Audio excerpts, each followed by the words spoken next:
Assalamu alaikum viewers. Today I select the topic Mughal Emperor Babur. Babur, the first Mughal emperor, was a descendant of Genghis Khan and Tamerlane. Babur succeeded his father as ruler of the state of Farghana in Turkestan when he was only 12, although he was swiftly deposed by older relative.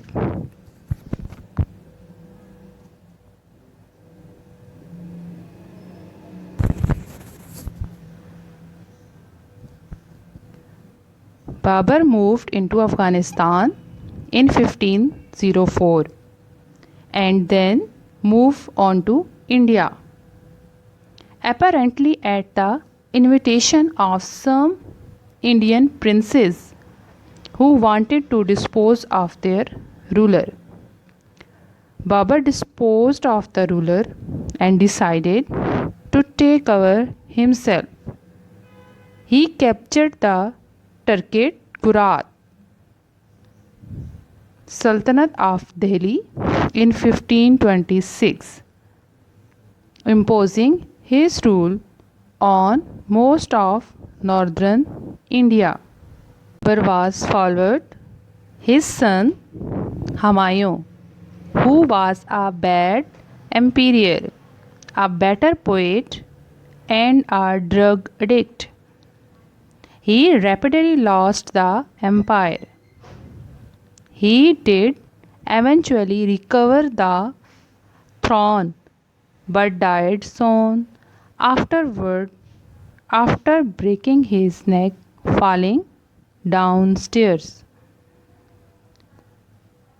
While Humayun was certainly disaster as a ruler, his love of poetry and culture heavily influenced his son Akbar and helped to make the Mughal Empire an artistic power as well as military one.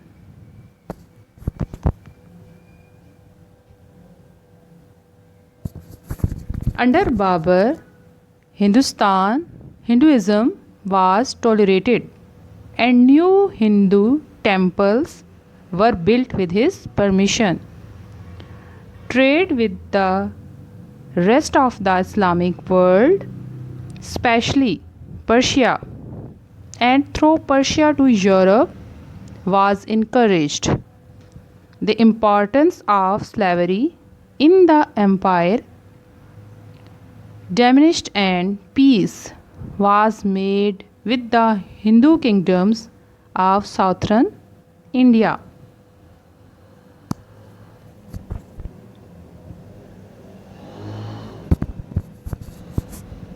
Babur brought a broad-minded, confident Islam from Central Asia.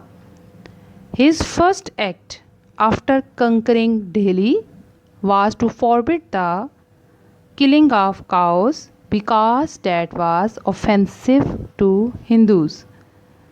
Babur may have descended from brutal conquerors, but he was not a barbarian bent on loot and plunder.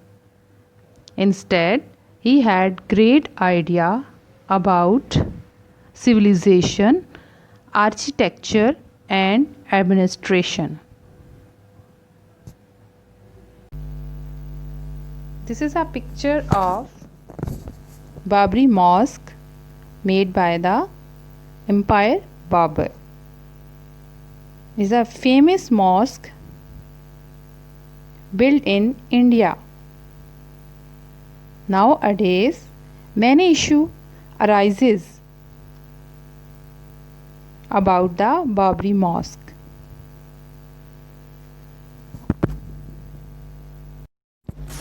First Battle of Panipat, April 21st, 1526 AD.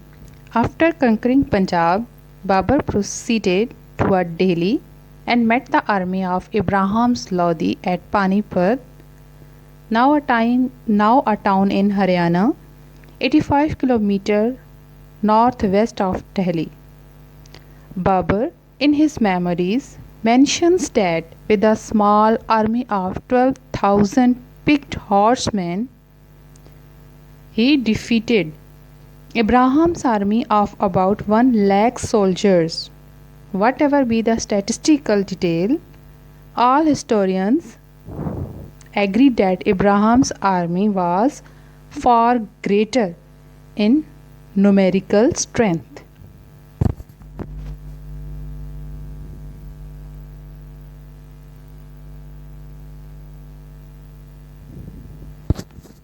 For about a week, both the armies faced each other and engaged in skirmishes before the real battle started on the morning of April 21st, 1526, and by noon it was over. Ibrahim Lodi's army was destroyed and he is died in the battlefield along with his 15,000 soldiers. Estimates vary. Pleased at his victory, Babur wrote, "By the grace and mercy of Allah, Almighty God, this difficult affair was made easy to me, and that mighty army, in the space of half a day, was laid to dust."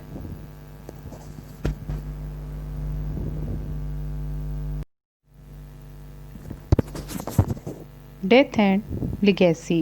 After all this victorious battle, Mughal rule started under Babur, but unfortunately, Babur could not enjoy it for long. When his son Humayun fell ill, Babur prayed to God to spare his son at the cost of his life. Soon after that, Humayun recovered miraculously and Babur fell ill. He died in 1530. He was buried in Kabul, Afghanistan, in Babur Gardens.